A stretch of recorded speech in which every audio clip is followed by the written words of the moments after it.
Welcome to Chronic Curiosity, where real people have real discussions, unscripted and raw, about anything to everything. If you enjoy the show, we ask that you follow, subscribe to the channels, all those things. Also, if you would like to support the show monetarily, you can do so by going to the website chronic-curiosity.com. At the bottom of the page, you can donate in dollars or Bitcoin, or you can go to the shop and purchase some curious merchandise that just happens to be fantastically comfortable. Also, if you'd like to connect with the show, please feel free to shoot us an email, comment on whatever platform you're using, or you can join the forum that is also at chronic-curiosity.com. Interact, ask questions. Let's have some fun. And here we go. We both might be a little slow today. That's fine. Hello. There you go. There I am. You good, Tom? You good? Golden. Awesome. Golden. Does it sound all right? Can you hear me? I think you probably need to come a little bit closer. Closer. Yeah. There you go. There we go. That's Yeah, better. I think that perfect. sounds better. Beautiful. Awesome. Kat, thanks for joining us. No problem. Thanks So- for having me. Yeah. It's been a while since we've talked to you, I feel like. It's been Yeah. When's the last time I've actually seen you guys? Was that the photo shoot? it might have been. Oh yeah, when we went to see who did that? No, we went and No, had yeah, a photo you shoot, guys you and hung I out. together. Oh, that was the With, last time I've seen you. yeah. Yeah. That was Todd. With Todd Wider. Yeah. Yeah. Yeah. love Oh him. yeah. Yeah. I remember that now. Yeah. Yeah. Last time I saw you was probably up when we were in Cleveland. Doing that photo shoot. That was Other- actually in Akron. But Was it yeah. Akron? Akron? Yeah, when you were our photographer. Correct. Yes. Akron, Yeah, Cleveland? Oh, probably. that's all the same. I don't Yeah. know. Wow, that's been a long time. That was like 3 years ago. At least. I think we're encroaching on 4. Yeah, because Yeah. I mean, It was for your birthday. It was in August, so ish. I don't do timelines very well at all. it was just the weekend we were celebrating your birthday. No. I don't do my It's been a birthday very long well. time either. now. Yeah. How's the photography biz going for you? It's going good. I actually have an engagement shoot tonight, which is fun. It's semi-steady at the moment. It's a little bit harder over this last year. I just haven't been booking as much. One, because of the pandemic, nobody seems to have money. Right. 2, because the last 3 months of my life, I've just been like in a complete disheveled mess of a reinvention. So I haven't been advertising it much, but I'm ready to like ramp up, give it a go again, and like go full force. I'm actually probably renting a studio full time coming this spring. Nice. I've been part-time running off of this other photographer, and I love the space. I love the studio. I love the location. It's right in Ohio City. And yeah, her lease is up in April, and I'm like, all right, I'm in line for it. I'm ready. I'm ready to do this full time. That's awesome. What's the plan as far as do you have? Because I know you do a bunch of different kinds of things, obviously, from boudoir to engagement pictures and family pictures. Like, do you have like a? I really want to focus mainly on boudoir. That's like my bread and butter. It's the thing I have the most fun with. I really love it. I hate weddings. I only take weddings on like a case-by-case basis. I won't do them anymore. But engagement pictures, I'll still do. I don't do too many like infant photos. Like, I feel like it's weird to advertise for like, here's my boudoir stuff and here's some infant photos. I could see that. So you kind of have to like find your niche and really like, I don't know, center in on it. Makes sense. Yeah. So I'm gonna pull up one of your boudoir. Oh yeah, I love that photo. So can you explain like what actually falls in that category? Would you like? I know some women are like, I would never be fully nude. Obviously, this lady is not nude. So what all falls in that? So boudoir, I mean, it can be your comfort level, really. I've had some women come in, they're like, I kind of want to do like a fun, sexy shoot, but I don't want to show anything. So they've come in like a ball gown or like their favorite dress. And I do their hair, I do their makeup, I do all of that myself. I used to like source it out, and now it's like I don't know, something that I just do, like that one there, Madeline in the white dress. That is still boudoir. It's still sexy. It's still covered. It still leaves something to the imagination, but I still consider this like boudoir. It's very goddess of the ocean feel. Yeah, right? Moana. I know. And she's Sexy Moana as an adult. Not exactly to be weird. Oh yeah. Too late, guys. Yeah, you went there. You did So it. basically whatever they feel comfortable and sexy with. Yeah, and I've had women that come in and they are completely fine being 100% nude. They barely bring any clothes. I mean, and it's just completely stripped down and they're comfortable in front of the camera within like 2 minutes. Other people, sometimes it takes them like a good 30 minutes before they like start to feel comfy. And then, you know, that's when I start getting the really good shots of them, of like their personality coming out and their beauty, and we're at their comfort level. So everybody's different, but yeah, it's whatever their level is. What would you say like the motivation for most of the people that come and do that? Like what? Initially, they're always like, oh yeah, I'm gonna do it for my husband or my boyfriend, or I'm getting married and this is gonna be their groom's gift or their birthday gift. But they leave like feeling like, yeah, I'm glad I did this for me. Like I feel better about myself having done this. Like you see like a whole transformation in people from like beginning to end, and then when you talk to them after and they're just like, oh my god, I feel so confident, I feel so beautiful, I feel so sexy, like, and that's motivation for me to keep doing it. Right, because that's hard to pull out. Maybe not pull out of some people. Maybe that's the wrong word. Pull out of, but like it's To recognize. For people to recognize that in themselves. right. Yeah, maybe that's a good way to say it. Because I feel like there's a lot of people that because we've even talked to people because Cass is obviously, I don't remember if we were rolling. Oh yeah, we talked about it the last time you saw each other. But it's, you see a lot of people that have that insecurity that obviously it seems like you see as they walk in the door, and then throughout the process of, maybe even if it's not necessarily like a shoot like that, but when somebody does something they think is outside their comfort zone, they do it, and it's like, oh, okay, that wasn't that bad. Like I didn't die. Like I can do this. Like, and then even more so, they have like a product afterwards that you give them that really makes them feel good. So Absolutely. that's really cool. How did you get into it? Like Oh yeah, so I went to my very first photo shoot when I was like 19 years old as a model. I had my friend Lucretia, like, which you guys know, from Smithville. Like she was modeling at the time and like getting her feet wet, and she was like, hey, come to this photo shoot with me. And I was like, okay, I guess. And she's like, he said to like bring some clothes and like get in front of the camera. And I'm like, okay. I'm like, I don't feel like I'm the model type. Like, I'm sure I'm just, and at the time I was like, I'm not very like curvy or anything. Like, I don't see myself as a model, but sure, why not? This sounds fun. So she helped me like pack a suitcase full of clothes. We go to this studio in Cleveland, and like we spent the whole evening just like shooting. And I felt so uncomfortable in front of the camera. I was just like, oh, am I doing this right? Like, I don't know what I'm doing. Like, oh, this feels awkward. Like you're in this room, and I had like, I think my first set, I was just in a bra and underwear. Like that was it. And I was like, felt super vulnerable. And I was just like, oh man, like this is weird. This is different. And about 2 or 3 days later, I got my pictures back and I was like, damn, okay, I look good. Like, this is what I look like. Like, I don't feel like I look like that, but I was just like so blown away. And over like the next year, I kept modeling and kept doing it and started to make a little bit of money off it. But I would get like really irritated with photographers that they didn't want to do the concepts that I wanted to do. And I also like saw this little market of window that a lot of male photographers made me feel uncomfortable when I worked with them.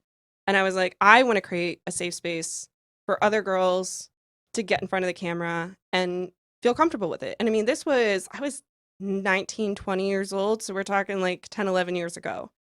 And I was working at a restaurant at the time, saved up all my money, spent like $1,300 on my first camera, and like just started doing it. And at first it was just, I would take pictures of my niece and nephews, and I would like wrangle my friends in to like do a weird styled photo shoot with me, and I would start posting it on Facebook. And before I knew it, people were like, oh my gosh, you're actually really good. Can you like will you take my family photos? Will you do this? Will you do that? And like before I knew it, it just like grew and grew.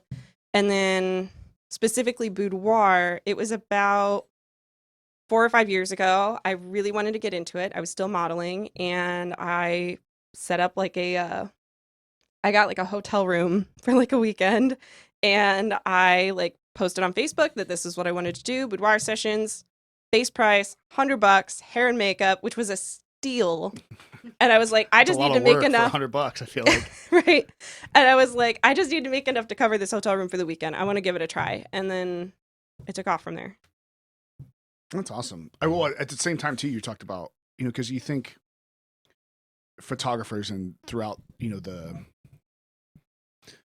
I don't know the word I'm looking for. So my brain's a little scrambled today. But like throughout that kind of industry and like the film and photography industry, like you have these guys taking these pictures of. Did you break it? Oh, you're good. There you go. So I can see being comfortable in front of this dude behind a camera that you have no idea who he is as a woman. So it's like, and you hear so many horror stories of different things around that. So it's like, it makes sense. You look at that and go, hey, here's a space that you can fill, and you do it well. So it's, it's just kind of, I didn't realize you only started 4 or 5 years ago. So that was, with going heavy into boudoir. It was like, I think that weekend that you guys were there, I think was only into my that was my 3rd weekend of doing it. That was my 3rd weekend of doing a boudoir marathon is what I would call it, because I would book everybody like an hour at a time and back to back, and it would be starting at 8 or 9 a.m. and my last client would leave at like 10 or 11 p.m. And it was just like, and I would have somebody usually either at least one the night before and one the morning before I checked out. That's a lot of running. Yeah. Oh, yeah. I remember we had to get there really early, and we were first, and had to talk Fred into it a little bit. There was definitely probably some bribery, maybe, but the end product was fantastic. Like, I love our pictures. And while I was getting my hair and makeup done, you were like, Fred, take your shirt off. I have to get my camera set up. And so I have some pictures of him that are fantastic all by himself. I still have women drooling over those pictures. That's because he looked fucking fantastic. I was younger bet then. you do. And I don't know if you guys noticed, but because I had like a hair and makeup artist, I had an assistant, Right. I had somebody else that was just kind of like hanging out and helping out. And one of the other clients coming in, and all of them were just like looking at Fred, like, what's going on in there? And like their jaws just dropping. Like after you guys left, like you were the talk of the whole day. He looked fantastic. Well, it's. I guess it's. And it was collectively both of you. They were like, oh my God, they're such a hot couple. Like, We did get naked in the shower. That was, which did I will happen. say, shower boudoir is fantastic. It's fogged, so you can't see anything, but love it. It's that. I'm a It's that fine out of mess. focus thing you're talking about. yeah, that's slightly out of focus. You can tell what's going on, but you can't really see what's going on. Is this real or not? Well, it is weird. I mean, it is weird because I've never done anything like that, and I'm not. Maybe that helped me get prepared for this, being in front of a camera. But that, and like I remember the first time like Tony and I started playing music, and we were like talking about like playing in front of people and getting up on stage. And it's like the first time we did that, it was like, okay, this is weird. Like I don't know if I can like handle this.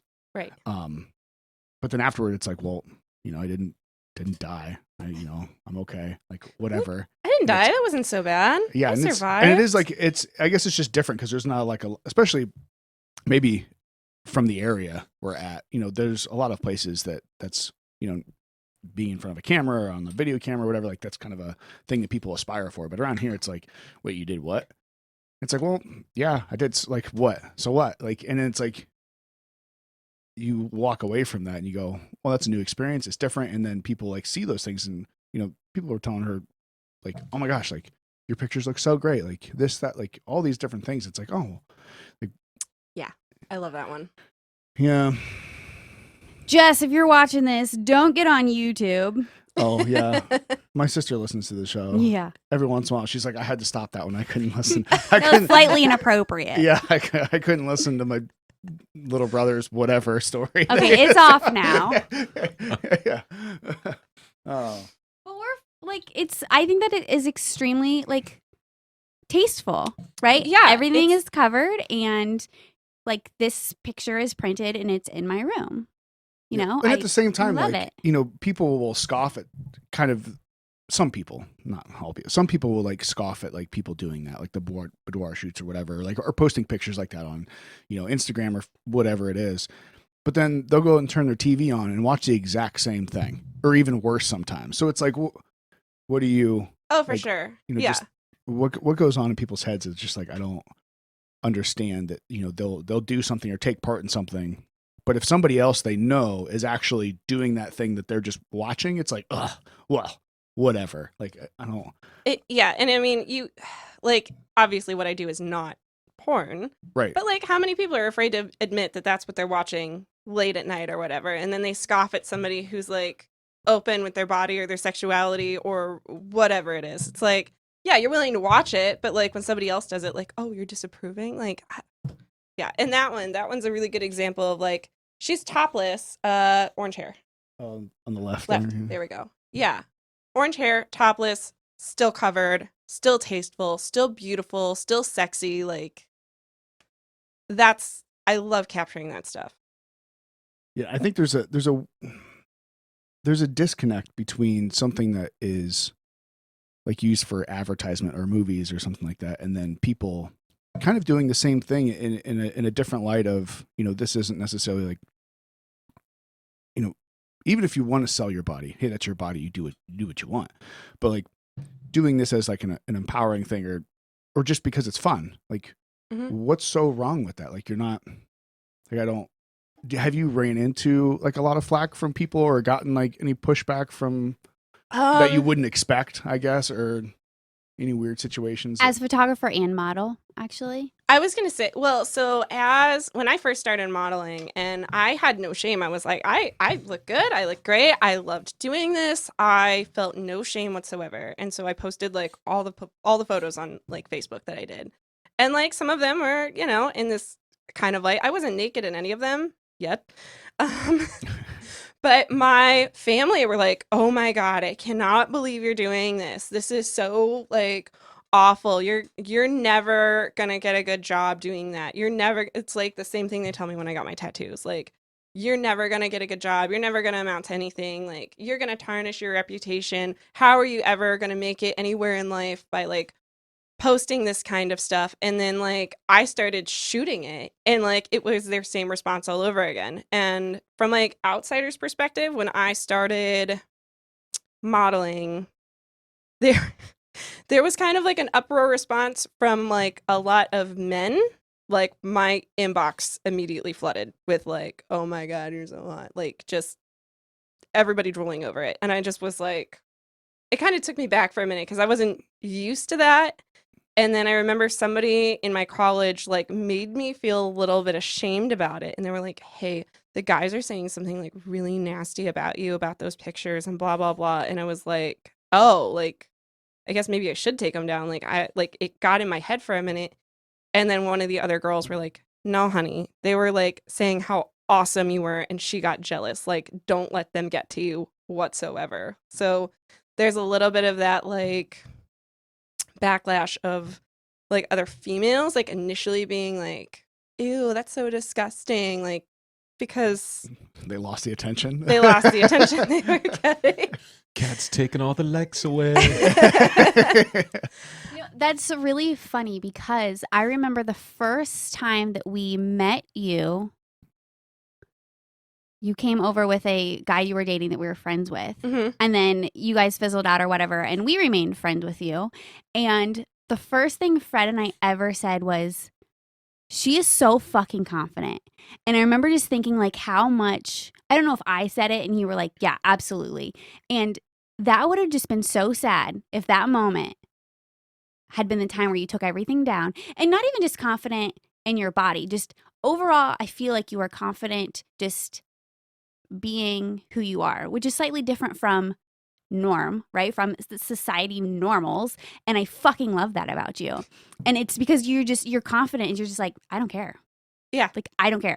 And I don't know how long it took you to be that way, or how much is just you get up and decide every morning, like, I am going to be confident, but it is the one thing that I find about you so fucking attractive.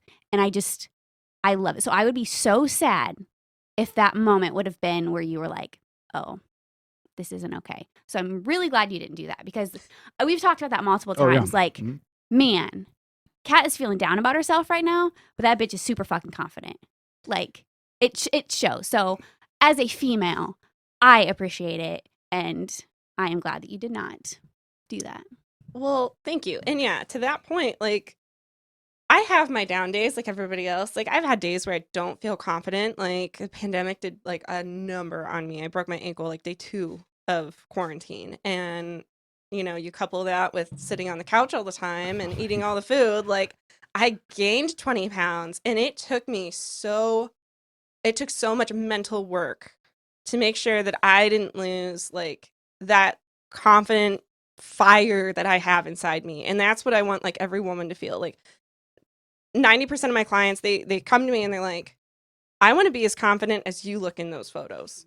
Like, I want to be that confident. I love your confidence. How do I get that? How do I do this? And I'm like, yeah, let me show you. Let me show you what it's all about. Like, all it takes is just flipping the mirror on them and showing them like what I see. Because I feel like every person on this earth like is beautiful, is wonderful in their own way. Like, and I just want to bring it out in them. Like, I want them to feel that. I want them to see that. Like, and I fight so hard sometimes to like not lose my confidence and not lose my spark, because there have been moments, let me tell you, like, I'm sure everybody has that battle, but like, I don't know, I'm proud of myself for keeping it as long as I have. Like, even this last year, like, it was really hard for me actually to get in front of the camera like nude again, and I was like, oh man, I don't know how my body's gonna look, I don't know how I feel about this.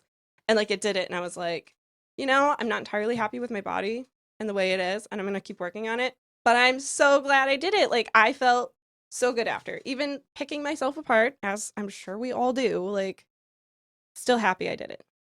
Well, I think if there's something to that, where if people in general had more confidence, I think there'd be a lot less problems in the world. And I know that's really generalized, but we've talked about whether it be like guys, like some like high level military performers, or somebody that knows like UFC, or and they don't have like a pride issue, but they're confident.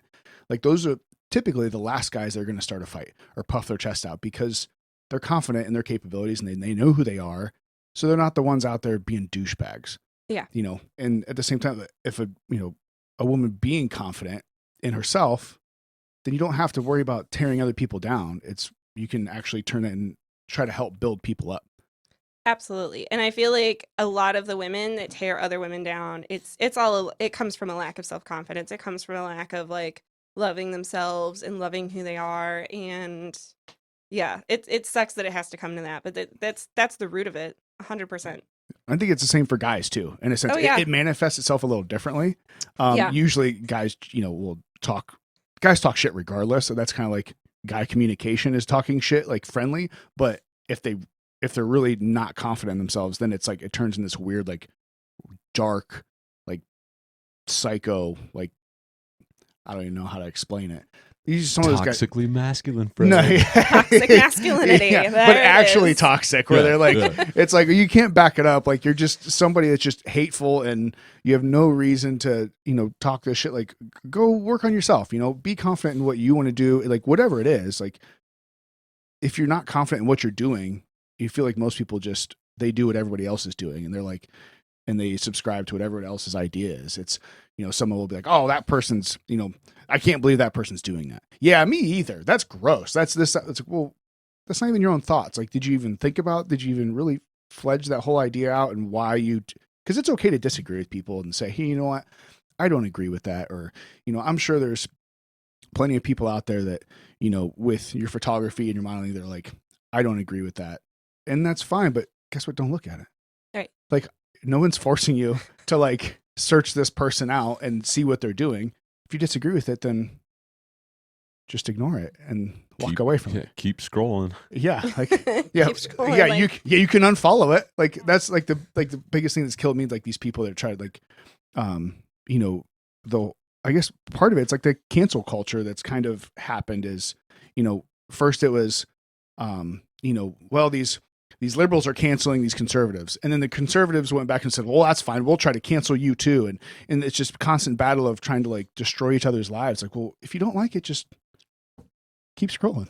Keep scrolling. Yeah, like keep scrolling. Like, I don't understand the hate behind people and the desire to just mess with people's lives. I don't get it either. And I have like a decent example. Like, I remember I was hanging out with this girl. She was kind of a newer friend. And she was like scrolling on Instagram, and she like pulls up this girl of like, it was just like a selfie of this girl in like a thong in the mirror or whatever. She goes, oh my God, that's so disgusting. She just does this for attention. And I'm like, no, like, she feels confident about herself enough to post that on the internet for everybody to see. Let her. What is it doing to you? Why is it bothering you? Like, stop. And I like shut her down, and I was like, no, I don't agree with that. Like, and why are you being this way? Like, immediately. Like, I can't stand for that whatsoever. Like, Well, and maybe she does do it for attention, but how is that bothering you? You know, exactly. it doesn't take away attention that you're getting, and if that's your issue, then you shouldn't be concerned about the attention that you're, right? Like, correct. Yeah. If it does take it away, maybe you should post some thong pictures yourself. exactly. Yeah, if you're that concerned about it. Yeah, right? I like where your head's at, Tony. Well, you know. Well, You one-upper. I had a conversation with a buddy one time, and I remember exactly where it started, but we were having some controversial discussions, and my whole standpoint is 99.9% of the time, if what I'm doing or if what somebody else is doing isn't directly affecting me, like my safety, my health, or like my family's health, like, you do what you want to do. Like, because as long as it's not affecting somebody else, like, why should I care what you're doing? Particularly if it might have been around drugs or something like that. Like, particularly if it was in your own household. Like, as long as you're not, negatively impacting somebody else's life, then why should I be concerned about it? And, if I don't stay in your lane. Yeah, if I don't have to, like, I don't have to look at those pictures. I don't Right. have to go, follow what you're doing, or I don't have to, listen to what you're saying. I can turn around and walk away. He was like, yeah, but what if some, dude just showed up naked at your house and like, it was out. I'm like, well, that's my house. And like, and I have, I don't need my daughter seeing some naked dude on my porch. Like, that's my property. Like, now it is directly affecting me. But if he wants to run around his own house naked, why do I care? Like, he was just like, he's like, all right, that was a bad example. Like, if someone's not bothering you, then leave them alone. Right. Keep scrolling. Keep scrolling. I like that. Just keep scrolling. Yeah, I'll never figure out why people do that. Like, why people want to just inject themselves in other people's lives for whatever reason. I don't get it either. But go ahead, Tony. No, I was just stuck on why the dude was showing up at your house naked. I was trying to figure that out. I don't know. I may have said something ridiculous because I think we had. I don't remember. I If thought it you were was- cheating on me and you guys were doing the cat's photo shoot together instead of us, bro. What's up? Can we find one with 3? Yeah, I'm trying to think if 3 is not company? I don't think we were recording. roll. So, Kat, what is this fun photo idea that you have that Aunt is referring to? So I have this picture of a slightly out of focus penis in front of the Rock Hall of Fame. It was taken from the Hilton Hotel with a little friendly friend that I had. And I want to make like a photo book of slightly out of focus like penises in front of landmarks, but with like funny kitschy names like the Leaning Tower of Peter and That's Really that's Big good. Ben and He's you got some know. Peronis. or maybe in front of like the Chicago Bean, it's just the balls, right? So hold on, I gotta ask: is this dick pic? Is it far enough back that you can pretty much tell that it's like a phallus, or is it so close up that you're like, What- Can fuzzy, we? I don't- If I send it to you, can we pull it up? All right. Hold on. yeah, I don't think we can switch that on YouTube. So we'll just have to. Yeah. Yeah, we can put it up on the screen though, so we can see. I'm pretty sure you can't put that on YouTube. All of the videos are always marked not for kids, but yeah? I think last week was the first time that I marked a video for age restriction. Smart move. with Dusty and the Champ. I was Smart like, move. I don't think this is the first time that Kat has sent me a picture that she's taken of some guy's penis. It's definitely not. A photographer gets all types of things sometimes. Well, I think it was when the one. Listen, for a normal photo shoot, I'm always professional. But when it's like a friend that's like, "Hey, let's have a photo shoot and mess around," like You were just to extremely clarify. professional with us. You were. And Yeah, I think you the definitely only- made us feel comfortable. And I wasn't that close with you at the time. Like, so you were like, I know that we're joking about like these penis pictures, but really, you were very professional with both of us. No, absolutely, and it kind of goes back to I mentioned, like, putting yourself in that vulnerable position with somebody on the other end of a camera. Like, you don't know unless you know that person. Like, what are they going to do with these photos? Like, so I can see all that concern. And we were friends then, but I think the only thing, like, it was funny at one point we were doing one of the shots. She was like, "Can you move your leg? I don't need to see your balls." And I'm like, "Yep, sorry." Yeah. Like, yeah. I think you could probably tell that it's a penis. That is definitely Yeah. a penis. Yeah, that needs to be a little more Yeah. out of focus. Yeah, I feel like. Maybe a little bit more of a blur there. Yeah. Right? Yeah, But I can see, or like, go down to Texas, Houston. We have a problem. The launch pad. Yes. Get like an Elon Musk like rocket in the background. Do you guys have any interest in seeing the full model in this one? You want to see the full model, Fred? I don't care. I'm Oh, pretty yeah. sure you've probably sent me that picture. Yeah, that's Yep. yeah. Mhm. So what does he do with those? He actually had like it was before OnlyFans was a thing, but he had like a site like Oh. that, or would he's straight, but he would sell it to like gay porn sites. I mean, Because let's If be you're honest, gonna- women don't really need to buy porn most of the time. I know it's a stereotype, but like I get that shit in my inbox for free. it's probably not always the stuff you want, I would imagine. But No, not usually. You mean they're not usually professional like that, Yeah, Cat? yeah. Huh. They're not Tell 'em really to in shape, up their guys. for game trying- next time. Bunch Get of a cheese wheels. Get a professional photographer. Maybe I'll be interested. Maybe, maybe. I But was, I wonder because they almost shut down the whole OnlyFans thing for a little bit there. But it sounds like they backed that up. But yeah, because it was the banks around OnlyFans were like, "Hey, we don't want to deal with like nudity and pornography and stuff." So like the banks were saying like, "Hey, we're not going to allow these transactions and all these things to happen." And I think OnlyFans was going to shut it down. They said no nudity, and then they realized that was like 80% of their business. So they're like, well, maybe that wouldn't work out so well. But I wonder how like So there's still a chance. I feel like we need to revisit what you guys just said there, that the guys need to step up their dick pic game by using professional photos, and women would be more accepting. Well, I'm just saying, from a Is that what I heard? photographer sitting here, I feel like it's almost a slap in the face that they're not high quality photos. agreed. Yeah. Like, I don't want it if it's not high quality. I'm sorry. I don't want a shitty iPhone picture from like, 3 generations What about an ago. Android? what Maybe. I mean, some of those new phones, you can take a picture of the moon. They're just not using I, however, Tony, do not get dick pics, professional or otherwise. So Oh. Yeah, I mean that's pretty Fred, bad. was that a call to you that she wants you to start sending some? he did send me a Snapchat. Snapchat the other day, and I was like, kind of thought that was going to be a dick pic. It was not. It's not. It was not. But That's a pretty bad sometimes- move to send a photographer a really crappy photo. Like Yeah, I don't now it's stand like for it. I'm not even pissed off that it's a picture of your dick now. Now I'm just pissed off that that's a shitty picture. What do you think? How dare Yeah, you? your lighting is all off. The focus is terrible. I don't know what you're doing. The angle. God, the angle. But you have also had pictures of guys in like very nice suits that you've taken pictures of. Mhm. Was that for like branding and type things? Like do you do that also? I do a little bit of it, not too much. Some of them have been like, so I'm trying to think of the ones you're referring to. I think those might have been the same, like Friendly Friend. He just needed like a nice headshot, so we got one while we were there. Shots. Okay, that makes sense. Yeah. But I have done. But I like, feel like the dick pic was also a headshot. Hell. Wasn't gonna say it. Glad I beat you to it. I kept on scrolling.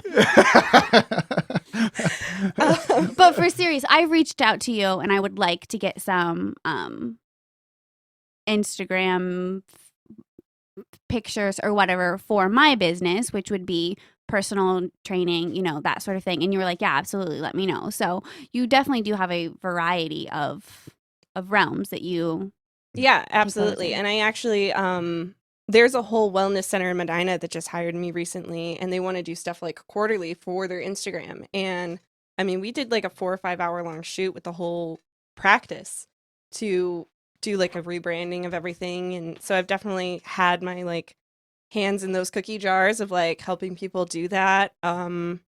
There's another customer of mine initially, like his wife came in for a boudoir shoot. And then he's like, hey, I need headshots for my limo business. And so, like, he hired me again for that and is probably hiring me again for something else. Like, so I've definitely, I do have like a broad spectrum of work that I can do and I'm very capable of. Yeah, boudoir's been like, I don't know, the main thing. And like, I did want to touch like on earlier, you were talking about privacy. Like, and you guys can speak from this, like, I asked you before I was like, hey, can I post any of these? Like, are you okay with it? If you're Right, not, that's yeah. completely fine. It's going to stay in this little locked album. They'll never see the light of day again. But it was like, and it's awesome when clients let me do that because then I can show other people, hey, this is what I can do. Like, because I've had the question, do you do couples boudoir? Yep, sure do. Here's some examples. And like, here's the first ones I send off to them. Right. Well, I think too, because we've had that experience with you that it's, hey, is it okay if I this one or this one or this one, and the, going back to that being comfortable with the photographer, whoever you're working with, because you've been in some situations because of the experience you've had with Kat, like doing these things with other friends and different stuff. Where like this photographer, hey, we should do this or do that, and it's like, or your friends. I feel like there's a situation, you had a friend once that had a photographer reach out to her and there was some interconnection, and it was like after like the first shoot or something, it was like this photographer's like, this is Yeah.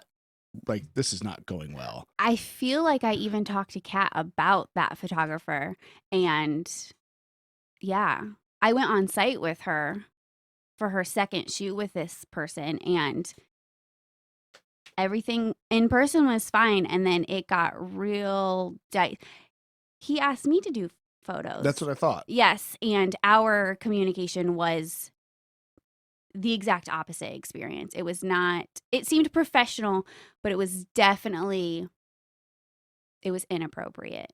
And what he was requesting of me was inappropriate. And I was like, no. And at the time I wasn't as confident. I was like, yeah, I don't feel comfortable doing this. And he was like, well, why? I'm like, I don't. And I'm really glad I didn't have to see him in person. I had a lot more confidence like on my phone. And then a couple months later, he ended up sending very inappropriate photos of himself to my friend who was doing professional photos with him. And it was, I think I know exactly who you're talking Yes. about, and it's I'm not going to name names, but Mm-mm. he's had a history of that, and I think I actually worked with this particular individual back in the day as well. and his photos are beautiful. Like he's Gorgeous. very, very talented. But yeah, it was But you have not- to go to like split those things up, and I Yeah, know if you're a it's piece of shit, it doesn't matter how good you are. Right. right, exactly. And I know it's like it's a weird thing because maybe I don't know if to say unpopular opinion, but like there's a lot of times where typically and generally speaking, women don't quite understand the not necessarily driving force behind a lot of men, but you have to, and it's a really sticky situation. I'm trying to word it properly, and my brain is not coming up with the right words to say. But I guess it kind of goes back to the, instead of I can't remember exactly how it says now, but instead of teaching your daughters to be aware of men, teach your sons to be better. Which I totally agree but I also think it's both. You have to do both because we can teach our sons to do better all day long, but that doesn't mean all of them are going to be better all day long. Like, so you have to also teach on both sides the awareness, the respect of each other. And when you get in those situations, particularly as a female in a male interaction, that, hey, you have to be able to say stop, and you have to try to get yourself out of that situation, because regardless of how much we want to make society better in all regards, there's going to be shitheads out there. So, do our best to be better, but Right. it has to be both. And be like, I guess bringing it back to you is it always felt, because obviously we met you as a friend first, and it was like super laid back, super confident, and kind of like on that forefront around this area of like just saying like, fuck it, I don't care what you think of me, which is awesome. But then it was super professional at the same time. When you got to that setting, it's okay. Like, I felt comfortable. Like, obviously, like, I'm not afraid of being like physically harmed by you, but it's still like you could get in a situation with like, because you're in a very vulnerable, like, even if you're not, taking your clothes off, when you're in front of a camera, Yeah. Whatever it be, like right here, we have cameras here. Like, it's a very vulnerable situation that you're in. So, regardless of the physical threat, like being able to put somebody at ease from what, your side of things is, I feel like that's a skill. Is that something like you like learned, or like how did you? It very much is a skill. Like, and I think I picked it up pretty early when I was like modeling, because like, okay, I'm like, okay, I know how this feels. I know how this feels for somebody else to be this vulnerable, to be in this position of like, I don't know what I'm doing with my body or my hands, or I feel like Talladega Nights. Okay. But yeah, being in that like vulnerable position, and like especially when I'm dealing with men and women, I've had boudoir shoots as well, like clients. Boudoir. I've never heard it called. That's a I've good. never That's heard good. that either. Boudoir. Boudoir. Tony, next time you need headshots, I think that's the. Well, I've been talking. I want to do a video with Tony with that Paul Coffin video or the song, and I can't Big do some, Velvet. do some like. Did you ever do video, Kat? Well, I have been trying to get into it. Oh, there we go. we could work together. We could get a Tony. Big Tony, you Velvet want to get song. more clients at the testosterone clinic, or not testosterone, the hormone clinic. Need some boudoir shots. That's how it's done. Yeah.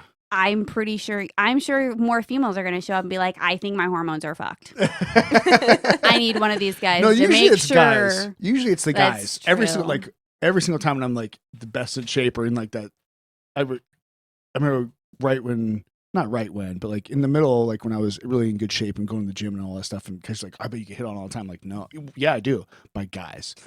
Like, guys okay, think then getting in women shape. are going to send their men to the, yeah. the Like, hormone I need you to look like replacement that guy. Go get whatever you need to get done for that. Anyways, Yeah. that Sorry. matters. Yeah. Sorry. I don't know what to do with my hands. Right. wherever we. But even when I've had like boudoir clients, like, even men come in and they're like, oh man, I don't like, I've been working out for weeks and I feel so self-conscious and I don't know if I can do this. And I have to just be able to like, even with people who are friends, like I flip a switch to a professional level. I make them feel comfortable. I try to make them feel confident. Most of the time I'm gassing them up too. And I'm like, oh my God, this shot, oh, it looks so beautiful. Like blah, blah, blah. And I'm not lying to them because I really do think that when I'm taking it. But I like vocalize like how well the shoot is going and like reinforcing like, yes, this is great. This is good. And then like part of it is like I've been on modeling shoots. I was on a modeling shoot a couple years ago with a photographer who had just switched over from doing like landscapes to trying to get into boudoir. And he had only done like a couple shoots and like, with clients, not models. And I got in front of the camera and he's like, you just like, you're comfortable immediately. Like you just have it. And I'm like, I don't want to waste your time. I don't want to waste my time. Like, I also like know what I'm here for. Like, this is it. And he was just like so blown away at the fact that like, he's like, most people take like a good 30 minutes to get to the like confidence level you are in front of the camera. And it's like, it's just like a mental game. It's like, yep, this is what I'm doing. This is what I'm here for. And it's normal for the latter to be uncomfortable in that position. And I try to get people to that comfort level as soon as possible. So I usually have that like a good hour if I'm doing their hair and makeup like before the shoot to like talk to them, get to know them, make them feel like at ease, So I think we were drinking. I think we had champagne when we were there too. We We did a Sometimes I shot bring of a lot of Jameson out in the car at 7:45 in the morning, but the champagne I think was like okay. You just made like the whole experience. Like you had, I don't know if you had like strawberries and cucumber. Like you had, like it was Yeah, that was like during a the whole marathon experience. days. Yeah, like it was. You didn't get any of that because you had to take your shirt off so she could get your photo set. But it was a real it was like a whole experience, and I thought it was a great time. I think it's something that interconnection of like connecting with people and just realizing that, hey, we're people just hanging out, whatever it is. Right. I mean, that's what like one of the biggest reasons we started doing this was it's been over a year now, but the whole pandemic hit, and it seemed like there was such a disconnect in a driven narrative to kind of divide people. And then it was, well, no one's really sitting down and just talking. And you realize that tiny bit of like human communication, like interconnection, just for a little bit, you realize, whatever our differences are, whatever, different lives and paths we go, it's we're just humans trying to do the thing and try to be happy at the end of the day. So like, it's a neat kind of, I don't know if it's the technology that's kind of driven us to that, but it's just like, we feel like there's just a missing piece of just being with somebody, and they might be a complete stranger, or you're trying to get them comfortable and it's just talking to them like a person. It's like, oh, okay. Like this is a normal situation, unless you get in one of those weirdos. but, I don't know. It's interesting to see that it's still just that human connection and Yeah. So far, there haven't been too many clients that have made me feel uncomfortable. I've definitely been uncomfortable on photo shoots where I'm modeling before, and it's like at some point I had to like, nope, I'm not comfortable with that. I'm not doing that. Like this stops now, and I just walk out, and I'm like, sorry, we're done here. Like, I have to cut it off. But yeah, that's why like comfort to me is like the most important thing on a photo shoot. Like, even when it's like, I've had clients where they do a photo shoot and they're like, they see like one of their friends that did a photo shoot and they're like, wait, that person was topless? I didn't know I could do that. And I was just like, oh, I guess I should like tell people that it's an option. So like during every photo shoot, I'm like, take it as far as you want. Like you can go nude, you can go partially nude, you can go nude and covered. Like, and I look at that and they're like, oh, I don't know if I could do that. I'm like, the only person that's seeing these photos is your significant other, whoever you're giving them to, or yourself. So it's up to you. Like, it's really on your level. And I would say like 90% of the time by the end of the shoot, they're just like completely nude, free the nipples. Like, yeah, I'm glad I did this. This was awesome. I didn't think I would get to this point today. And like, here I am. Mike Concho, spread your whole butt cheeks. It's like one whole starfish thing going on here. I don't go that far. She's like, no, that's not what I do. That's not what I do. Damn it, guys. Well, I was like that with you when you said, hey, do you want to go do that shoot with Todd? And I was like, sure. But it was like, hey, we're going to do this cool like glitter, full body glitter on, right? Well, then by the time we got up there, we were running late and we were like, yeah, we don't have time for this glitter. I remember telling Fred, like, there's no fucking way I'm taking all my clothes off. I'm not doing that. You still had to put on makeup, which means I was getting my photos done first. I know how it feels. I looked at the clock and I was like, it is 7 minutes in and I am fully nude right now. But that just goes to show how comfortable I was with Todd. Yeah. He not one, and like, wasn't his like wife and child home? Like, yeah. I'm pretty, like, it was in his house, but it was super like, it was super professional. I felt super comfortable. I know that you are right here, and I remember coming home and telling Fred, like, we all need that one friend, man, who just is like, let's go do some cool shit. And that's like my favorite Dropbox album. Like, I still every now and then I'll pull out a photo and send it to Fred and be like, here you go. I think it reminds me of that. It's fantastic. What's his name? Orangutan, I think he goes by. I think he's a Brazilian photographer, but him and I don't know if it's his wife or whatever, but him and his wife, like they do shoots and with like models and different stuff like that. But like, it's like a teamwork thing. And it's like, you realize that he does some really cool work. And the only reason I think I found him was because of you. Oh. I don't know if it was through, but it was just somebody that was like, oh, like this is kind of, you realize there's an art there. It's not just skin. Like this isn't porn. This isn't that, whatever. It's like, oh, like there's an art form to this. And like the angle, like the photography piece of it is it's really interesting because when you like we had a guy on, Josh Snyder, who does advertising videos and stuff like that. So he's more of like a commercial advertising guy. But he does just incredible like video work. And I remember just last weekend, was it last weekend? Yeah.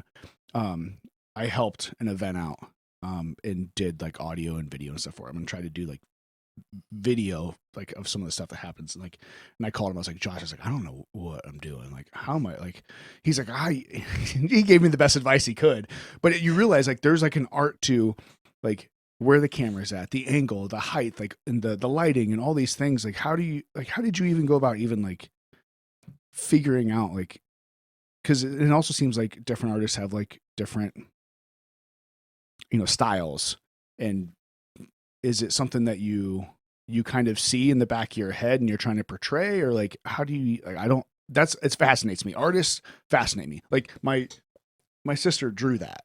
Oh wow. And I can't draw, like I can draw some stick figures and that's it. But like how, like any type of, you realize, I guess as I'm rambling on, told you my brain's a little scrambled today. But you realize there's an art to what you do, even though people think like, oh, I have this camera, I just click this button, it takes a picture. Yeah, I've always had this like philosophy of like, you can't buy talent. Like you can learn it, sure, but like you can buy the $5,000 guitar on the wall, but if you don't know how to play it, like, there's like no point. They think that the $5,000 guitar is going to make them like play better. Now, granted, when it comes to cameras, like, yes, like I have upgraded my equipment over the years because I like surpass the like threshold of like what it provides for me. But as far as like vision goes, like sometimes I go into a shoot, or like when I want to do like a specific styled shoot, like I have this vision in my head and I'm like, oh man, really want like the sunlight coming in. I want candles. I want it to be this dark, moody feel. And then, I try to just like make it happen.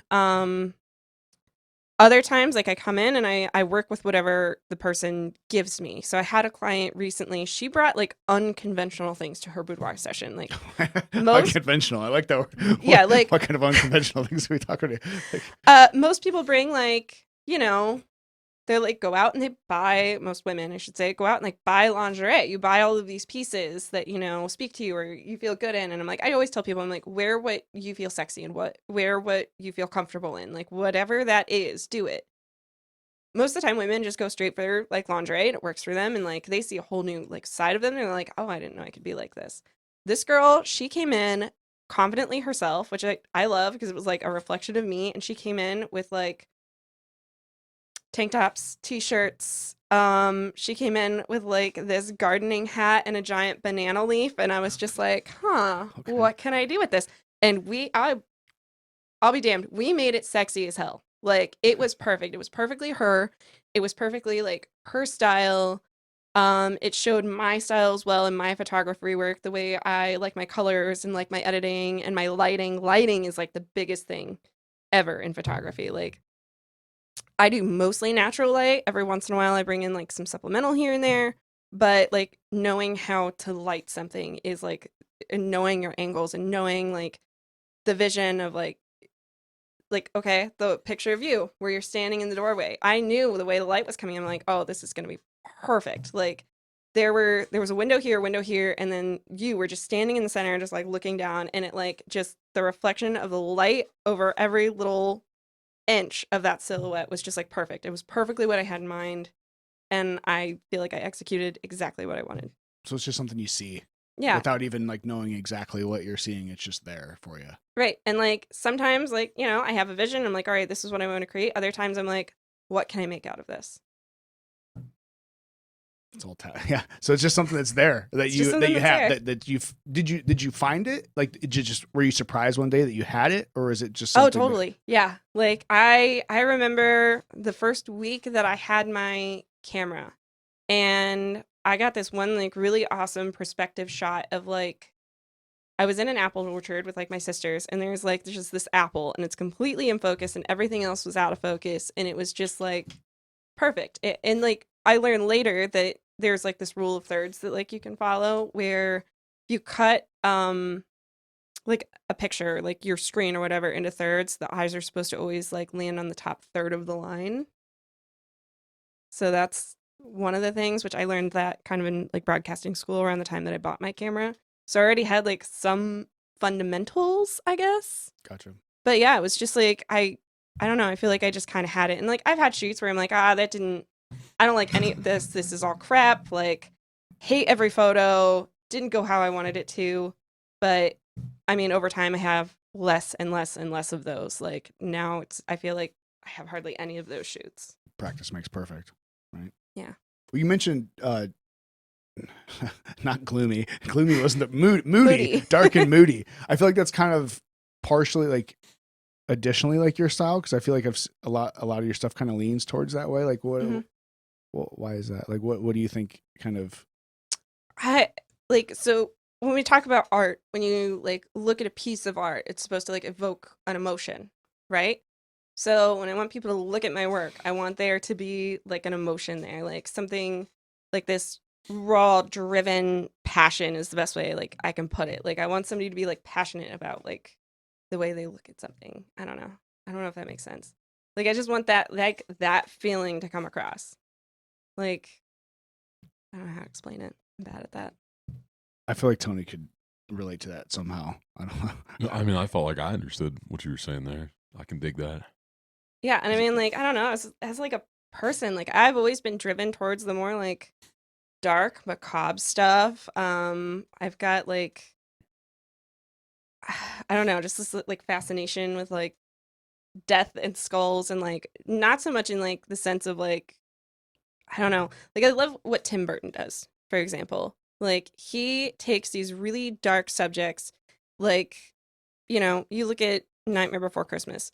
It's very dark. It's a very dark film. Everything in the movie is dark, yet the whole theme throughout it is like kind of like it builds to this like lighter, happy, like sort of theme, and obviously it has a plot line and like kind of goes dark towards the end and then light again. But even in Halloween Town, like it's this super dark, moody kind of lighting and coloring and everything, but everybody in the town is just super stoked and happy. And I don't know, it's kind of like also the theme of like Dia de los Muertos, which is the Day of the Dead. Like it's remembering the people who have passed, and they kind of celebrate that rather than just be all dark and doom and gloom about it.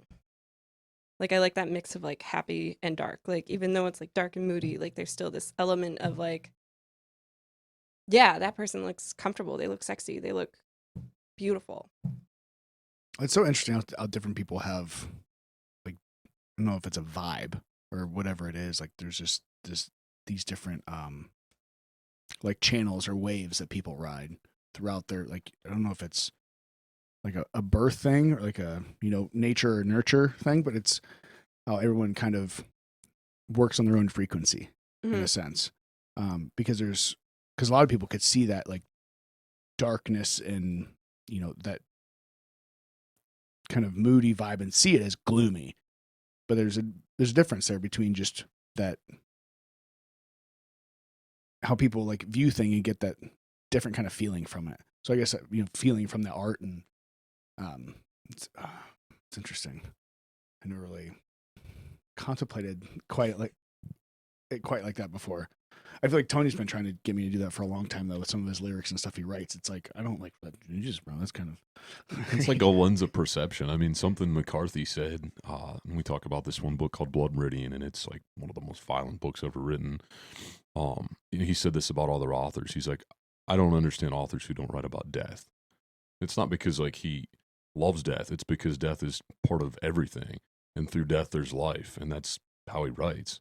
And that's, yeah, I don't know. I feel like there's an element of that where like that's just life. That's living. And I was just laughing because my kids were watching, what was it? The Nightmare Before Christmas. Yeah, they were watching that yesterday, and they watched and they love those movies.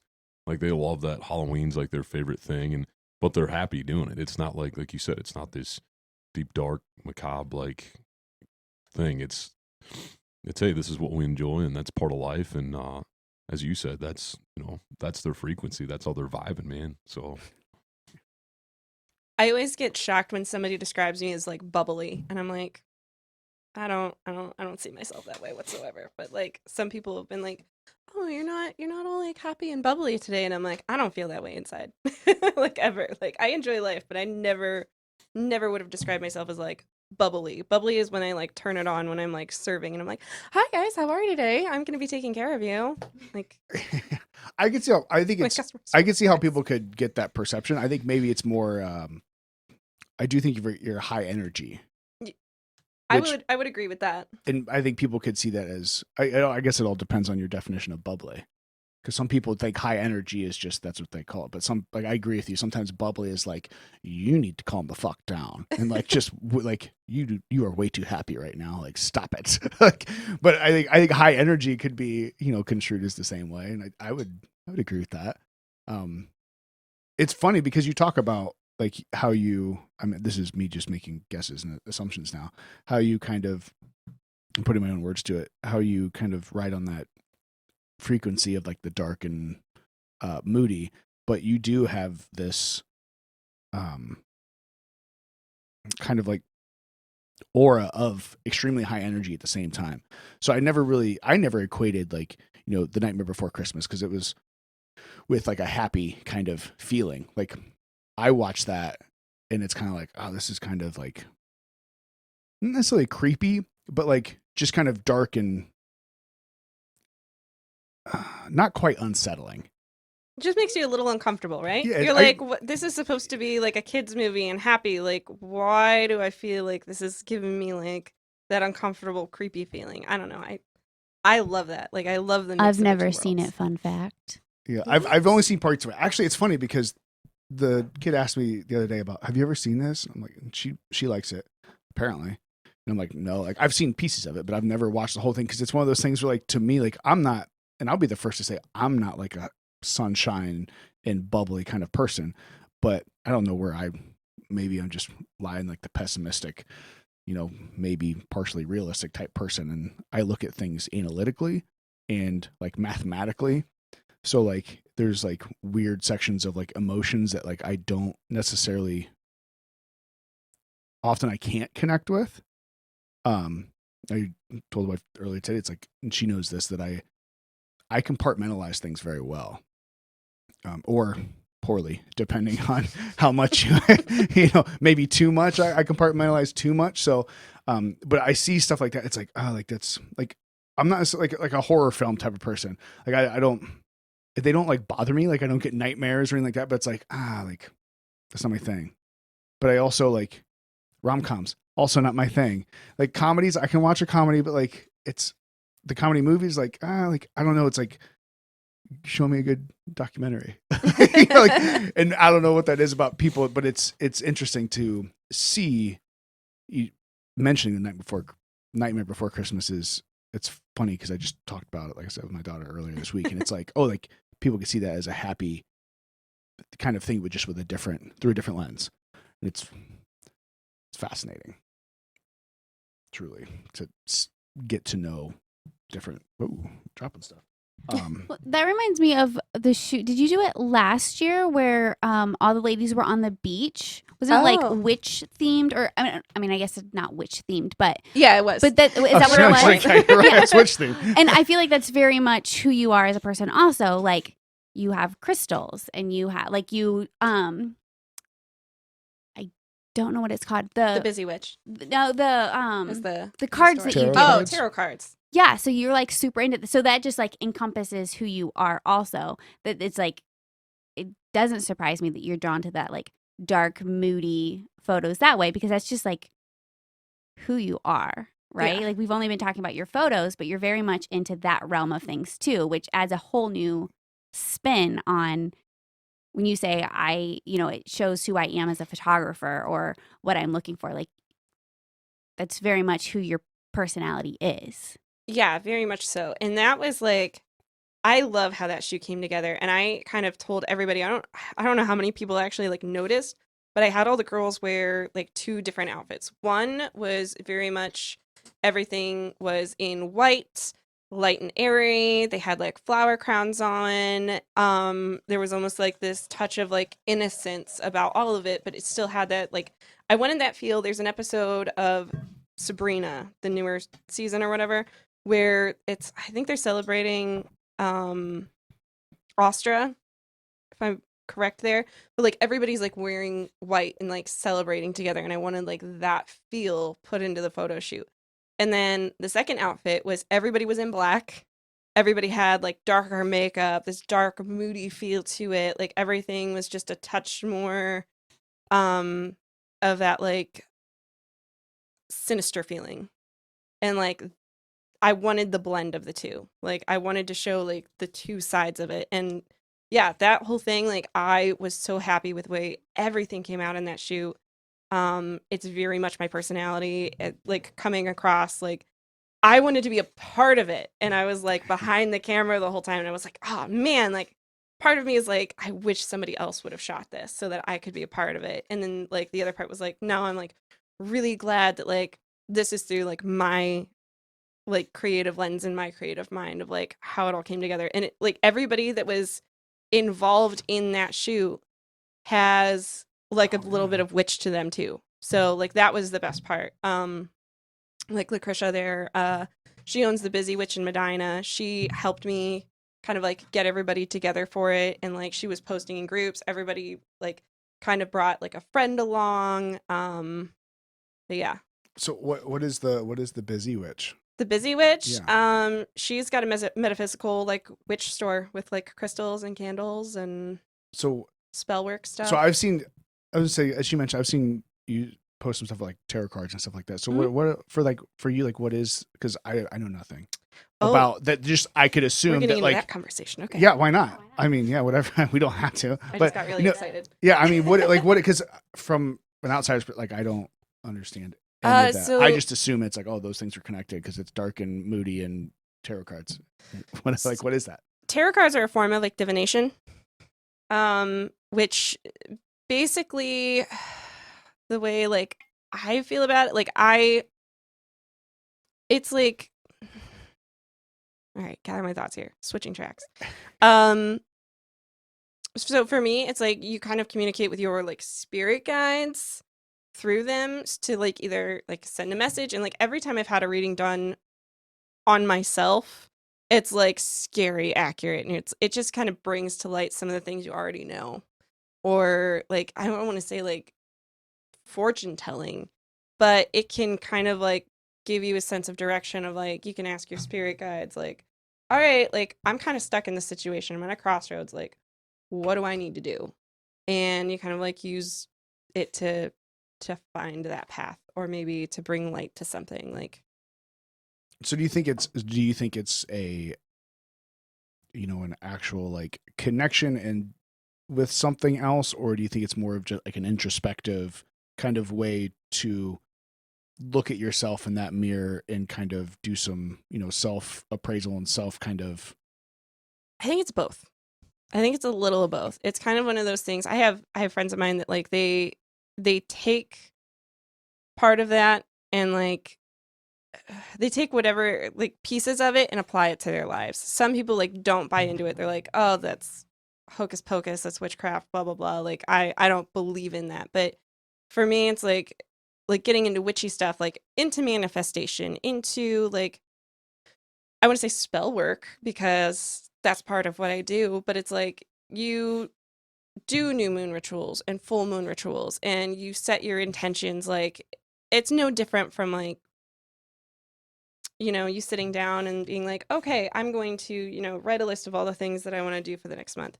But for me, it's almost like on a little bit of a higher level, because I believe in spirit guides. I believe that they're there. I believe that energy is something that's tangible. Like you've said, like I'm a high energy person. Like I believe in that stuff 100%. I am an empath. So a lot of times, like if I'm around someone and they're feeling either anxious or upset or something, I have to like put a shield up for myself to say, I'm not going to take on that person's baggage and protect myself. Otherwise, I will take on those feelings all day. And I'm like, why am I feeling like this? Why is this like, why have I taken on this energy for the entire day? Like, and I have to like cleanse myself and like cleanse my own aura and do a reset when something like that happens. Because like I remember walking into work one day and I was just like, I mean, my guard was down and I was like, why am I feeling so anxious? Like, and I could tell the energy in the place. Like everybody I worked with was just like, there was chitter chatter going on about something happening and I didn't know what it was. And I was just like, I started to feel like anxious myself. And I'm like, why am I feeling? And I'm like, I had to remind myself, this isn't my drama. This isn't my bullshit. Like, this isn't mine. This is not my baggage to claim. Like, and I had to like do a mental reset. And like, I was like, okay. And like for the rest of the day, I was like, this isn't mine. I'm not taking it on. And like my whole mindset for the rest of the shift was like so much better. I like that. This isn't my baggage to claim. This isn't my I baggage love to claim. I really. Do you think that being like, is it an empath? Mm-hmm. Do you think that that is born or that is bred? Because I read something the other day that said, I think she was a psychologist, and she said, you know, obviously there are people who are born with that like personality type, but a lot of who she sees is it was bred that way because somebody, typically like a parent or something, has put that on them as a child to, instead of the parent like checking themselves or a sibling checking themselves, has forced this individual to take all that on and make their life around their triggers instead of fixing your own shit. And so they come in and they're like, oh, well, I'm this empath or whatever. And they're like, well, I don't, like, it was bred instead of you probably weren't born that way. Does that make sense? It does make sense. I think it's probably a little bit of both, maybe. I mean, I feel like we all have a little bit of that. Like, it's all kind of bred, and it's a matter of, I know from my personal experience, like, some of that is definitely bred. Like, a lot of that is probably bred. There's, like, this whole thing in my family where, like, people can make me feel guilty really easily. And I have been guilt tripped my entire life. And I'm like, I had to put a stand to it. I'm like, no, I'm not doing this anymore. I'm not letting so-and-so make me feel guilty for my choices and the things that I'm doing and the person that I'm being. I do feel like part of it is like how sensitive you are and how grounded you are. And sometimes as a person, like I've been told, like I had a Reiki healing session actually, about a year ago now, and she even said, she's like, you have angelic energy, all of your energy is like up here, you really need to like ground yourself. You, like, she was telling me, you're an empath, like you need to not take on other people's energy, you need to stop that, you need to focus on you and like really ground yourself. So I mean, part of it, I've also been told by like 3 different clairvoyant like card reader people that they're like, and that's what got me into this in the first place. They were like, you have the gift, you're just not using it. And I was like, oh, what gift? And they were like, you'll figure it out. And I was like, okay, alrighty then. And then I started to get into like tarot cards a little bit and more spiritual stuff. And I mean, it has really helped. I feel like it's definitely opened like a new window for me of opportunities and different things. I don't know how far down that rabbit hole we want to go today, but Did you like the I always call it, mispronounce it, the Reiki healing? Reiki. So we offer that at the yoga studio, and Can we get an explanation of what that is? yeah, I'll like actually look it up, but it's super it's very interesting. And you've never done it? I have not. Okay. It's, for me, it was almost like an intense therapy session.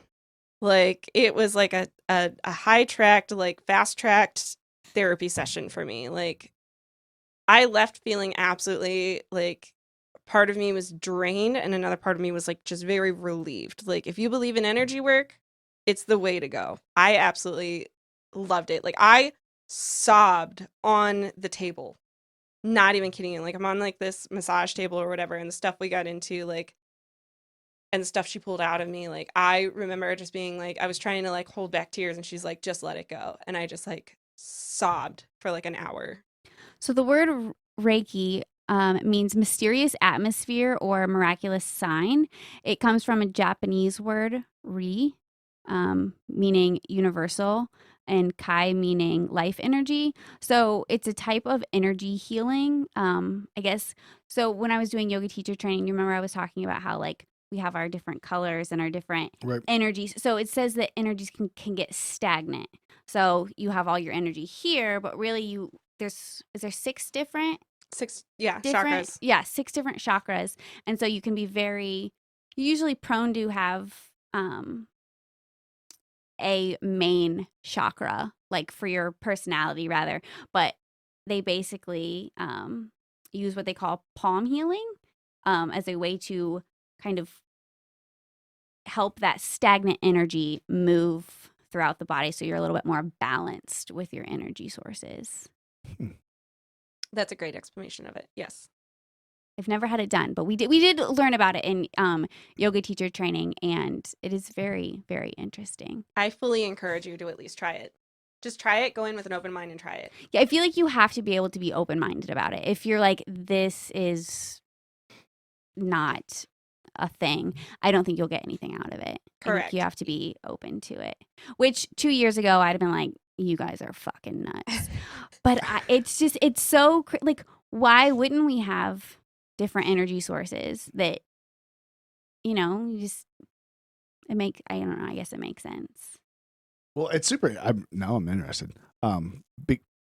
Because I'm self-proclaimed like a. Oh, here I am. Lost my words again, Tony. No, all I can think of is nihilist and anarchist, and that's neither one of the words I'm looking for. Anarchy. I don't know what it means, but I like it. I like it. Like I actually told a guy the other day that I don't believe in a lot. Like, but you have to and I said, at some point you have to. If you don't stand up for what you believe in, even if it's very minimal, like what are you really doing? Because I don't, and I'm also not necessarily like a full-on science guy. Like I don't know what I believe, but it's interesting to look at different, ideas and thoughts and beliefs and feelings, and it's like how much of it is like really believing. Because I used to be like a extremely like biblical, like believe, not even, it was like beyond Baptist believer, and you see all these different religions and different beliefs, and she is a yoga teacher, so like she went through a lot of different discussions and books and different things with that, and she always used I'm manifesting that shit out into the universe, and like all these different things. So it's like I like my mind just goes, I don't know what to do with any of this, like, but I wonder how much of it is really interconnected and how much of it is just through the lens that we see it through, and through like how are we really perceiving these things, and maybe they're all the same, but we're just calling them different names. And but it makes me interested to see like how are we connecting with that as a human in whatever makes us whatever we are. Like I guess we'll never really know. Maybe we'll figure out when we die. I don't know, but like it's interesting to like to hear about new things like that and be like, well, that sounds interesting. Like I'd give that a shot. Like I remember the first time I went and like got a massage, and they're like, I remember walking out and it was like my vision and everything was all messed up because I heard about that. Mm-hmm. And it's like, well, like, when they massage, like it releases all these toxins and whatever in your muscles. And I'm like, that doesn't even make sense, whatever. And then it happens. And I'm like, well, this was weird. I didn't expect this. Like, just like, and it wasn't even like a super deep tissue massage. So like all these different things like that we connect with our bodies and, the feelings or energies, whatever it is, like it's fascinating to like, I guess my point is that like the more we find out, the more like I realize we're just kind of shooting in the dark. Like how much the more we learn, we don't know much. It's really interesting to like to hear all those different paths and ideas and I feel like part of it is like, okay, so when we talk about like the things we believe in and like religion, like if it applies to your life and it makes you feel better in what you're doing, then keep doing it. If you feel like it's making you a bad person, probably shouldn't do it. That's like there's even nice words. Yeah. Like it's a great philosophy to live by. And like honestly, the Reiki healing, the energy thing, the energy work, there's things called like shadow work, which I want to get into soon myself. But like a lot of those things, like they make me feel more centered. They make me feel more grounded. They make me feel like I'm doing what's best for me. And I mean, even when you get into like, yeah, religion, like whatever it is, like there's so many different beliefs out there. Like I'm throwing it out there. The there's a church called the Temple, or what is it? The Satanic Temple, right? There's a Church of Satan, right? And Yeah. like when you go to their website, I think there's like two different ones. The one, when you go to their website, like basically it's do no harm. Like whatever it is, it's like do no harm unto others. Like it's not necessarily like worshiping the devil. It's acknowledging that like, okay, maybe it exists and like these are our philosophies to live by, and it's all about being a better fucking person. Like that's all it is. And part of the reason I like signed up for their like newsletter or like whatever you want to call it, like to be part of the church, is under their like religious guidelines, no one can force you to not have an abortion because of religious affiliation. You can actually, so if that law in Texas comes to Ohio for whatever reason, you can under religious affiliation say, you can't force me to do anything to my body that I don't want you to, including this. Right. But, you know, that's a whole nother like level of it. Like, no, I don't believe in like worshiping the devil or anything. I like the philosophies that they stand for. I like the fact that they're all about like, yeah, be a better person, like, which I feel like all religions should be. Like you were saying earlier, you know, what is this person doing? You know, the whole, if they're running around in their own yard naked, what does it do to affect me? If this is a gay couple and they're happy and they're not doing anything to directly affect me, what do I care? Right. Yeah. No, absolutely. And like, you know, like I said, just take things, apply them to your life. Like Reiki healing made me feel good. My spiritual stuff makes me feel good. Like, do no harm unto others Do what makes you feel good. and do what makes you feel good. As long as it's not harming anybody else, you know. Yeah. And some of those things can be debated, I feel like too. Like, well, they not necessarily can be debated, but people want to debate them. Oh God. All the time. All the time. Yeah, like no matter what kind of stance you hold, like regardless of, you know, the lack of harm you're doing to people, still people want to be pissed off. But you know, Wonder if the Church of Satanism or the Temple of Satanism, wonder if you can, that falls under that religious Exemptions? exemption for the COVID vaccine. I don't know. It should, It should. if they believe in preventing not preventing, I guess preventing abortion guidelines, right? Yeah. Body autonomy makes sense. Maybe we can give this info to Chad in case his religious exemption doesn't count. Maybe he can try this one. I know. I feel like I don't know the background of the story, but it sounds interesting. Yeah, He's trying to get exempt from having to take the vaccine for his employer who is enforcing it, and he's just waiting to find out if they approve his exemption for religious reasons. Why not to get the vaccine? If not, he gets fired. So Gotcha. It's kind of like he's just waiting day by day to find out if they approve it or not. So, but people were pushing back on what his religion was, which he is a religious person. I mean, he feels that and I don't think that they're even unnecessary religion. It's just, hey, I have a relationship with Jesus Christ. I am saved through him, and how I look at my body as a temple may be different than how you look at your body, but this is my reasoning.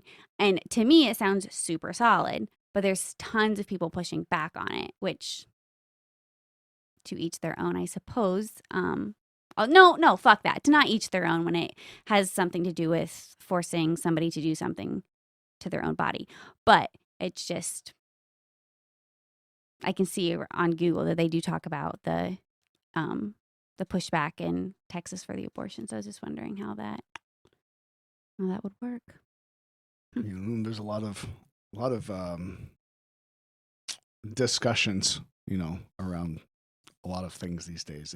It's well, it kind of goes back to the discussion we had too with Jason Sheftel, and we talked about it with Dusty and the Champ. Was, you know, labels and different things. Everybody wants to try to put a label on something, and that label means a certain thing. And often too, like, just because if you believe something that people believe under that label, that means you have to be labeled as that. It's like, well, no, like, I can have a multitude of beliefs, and I can get along and understand why somebody of the Church of Satanism believes one thing. And I can also get along and understand why, the Church of Jesus Christ of Latter-day Saints believes in something. And I can understand those two things, and I can agree with this person on this thing, and I can agree with this person on this thing, but that doesn't mean I'm either or. Right. And it doesn't mean that we have to be, if I believe in, the woman's right to choose, it doesn't necessarily make me,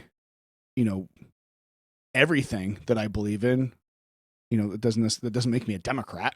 Like, but and I can believe in, the Second Amendment and the right to bear arms, but that doesn't mean I believe everything that conservatives believe. Like, and it just, I don't know how we got to where we are, or if it was, I guess my question is, like, it almost feels like constructed and intended to, like, just divide people. Like, instead of looking at the individual person and asking them, like, hey, like, when they say something and you go, whoa, what's that mean? What'd you mean by that? Well, this is what I meant by that. It wasn't just like I'm going to slap a label on you because you said this one thing that I disagree with. Now you are all things that I disagree with. Like, where does that get us? Like, that puts us in a really bad spot of just hating each other because somebody said one word that didn't sound right to you. And it's like, well, I don't know. Like, I don't know if we can come back out of it, but it's getting scary out there. It really is. It really is. I hate talking politics for that reason. Like, I don't want to divide people. Like, come on, why can't we just get along? Yeah. Why can't we find a common ground? Get along. If people actually spoke to each other, almost guaranteed you could find common ground. Right. Somewhere, right? Like, and even if you want to disagree, unless you're just a straight asshole, yeah, then most of the time you can disagree with somebody on a certain point and say, okay, like, well, I don't agree with you on that, but it's okay. You're still a person. Like, I'm not trying to, like, was it do no harm, and, as long as no one's harming you, like, right. leave each other alone. be naked in your house. It's fine. It's fine. Maybe, and if you don't think it's fine, give it a try. You might like it. Try it. You might like it. Yeah. Or Like, get naked in front of my camera. You never know. You might you like might like that it. too. Yeah, you I might agree. like that too. I wish I could zoom in on Tony's face right now. I don't know if he was he contemplating being naked in front of her I think he camera, was or was he thinking about a blurry- good location for the blurry D pics. Yeah. Well, I was just thinking if you can't get on board with that, like, probably don't want to be friends, like, because you're talking about people coming together. Like, that's fantastic. Yeah. You can't laugh at that a little bit and appreciate the art. I was also thinking of some other things throughout the whole podcast, Yeah. which some of those things I can touch on, but other things I can't touch on until afterwards. Well, let's What? touch on one that you Yeah. can. No, so the one was you were just saying that she has this like, you kept mentioning the word Moody, which had me laughing because I started thinking of Hank Moody from Californication. And what did they have in there? They had a book of dicks in there. Oh, they Photographers. did. They did. Those were, like, straight up, like, dick They were. portraits. There were. Yeah. Yeah. I like they weren't dick pics, they were dick portraits. Portraits. She Portraits. says. Yeah.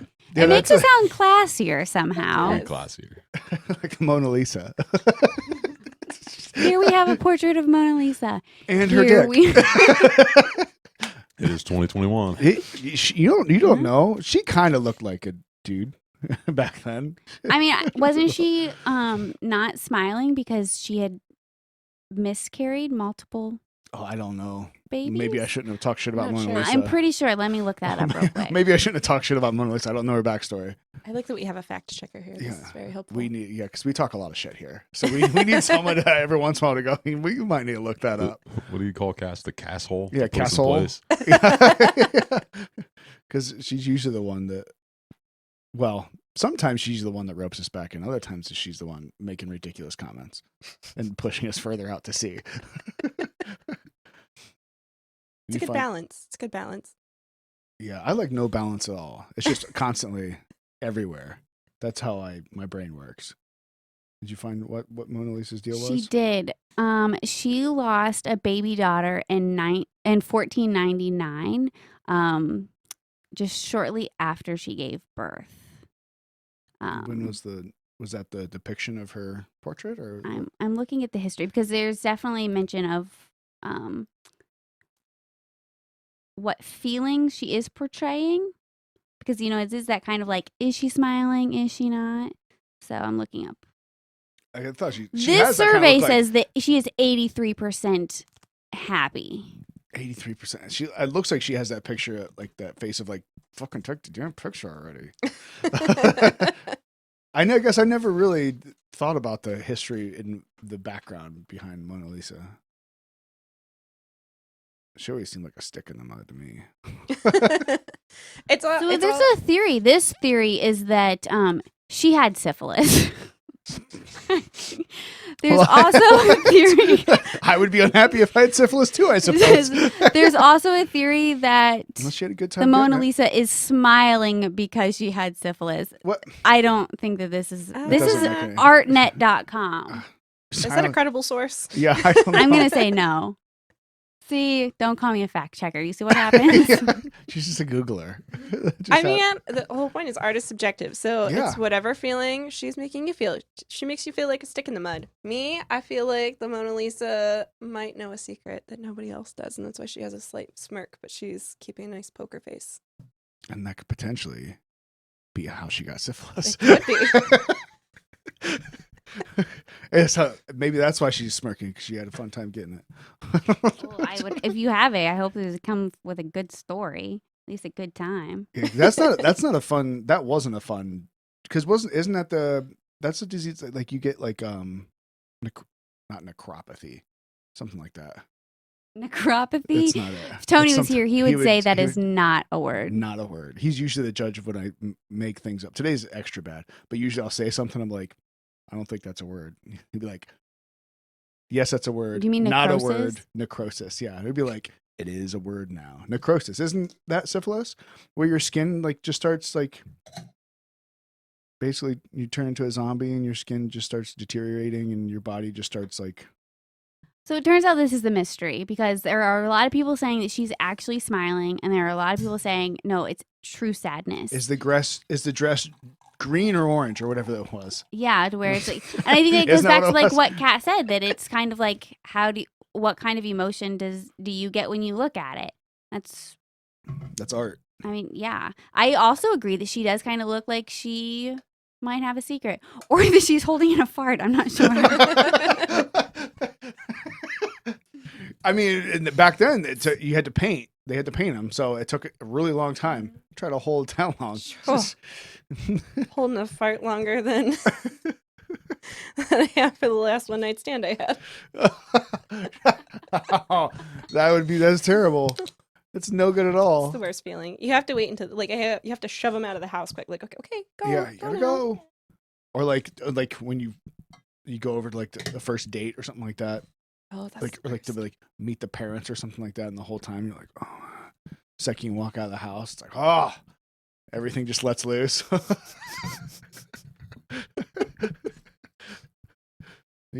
I feel like I'm gonna have to really legit research this, because there's a lot of back and forth. I mean, it's kind of a famous thing. Yeah. So people want to. The more famous it is, the more people will talk shit about it. I don't know. And a lot of these people are trying to like analyze her face to determine like yeah, it's a painting. Yeah, exactly. Like, so how do you know? analyze her But she face? did lose her daughter after birth, so there have been a couple that have said that that happened. What was the? This is totally a stronger word than I should be using. The impetus for for painting the Mona Lisa, because I don't even know that. Like, what? Why was that done? Was it just a guy? I don't even know who did it. Honestly, was that Isn't it? Well, I don't want to be wrong. You could be wrong. I don't want to be wrong. Leonardo. It was Leonardo da Vinci. Yeah, Was that's it? what I wanted to DiCaprio? say. Leonardo Was it DiCaprio? Paint me like your French women. Isn't that what it was? Jack. Paint me like your French woman, Jack. The painting is thought to have been commissioned for their new home to celebrate the birth of their second son, Oh. which makes sense. So I'm thinking when I was reading about it that that's why it's like a in between, because she was happy that she had, gave birth to a son, but there's that sadness that she lost her daughter. Or Again, I'm gonna have to keep looking this up, but that is why. Or she had to sit there forever for someone to paint, and it's really hard to hold a smile or a frown that long. So she's just sitting there like, "Fucking take the picture already," and that's all it was. She just sat there for a long time because it's really long. It's hard to smile for that long. It does leave it up to the viewer to determine what she may be thinking, which is, I think that's why it's a mystery. That's life. It's a mystery. What was it you said, Kat, about do no harm and something? You had a good line there. I'm trying to remember what it was.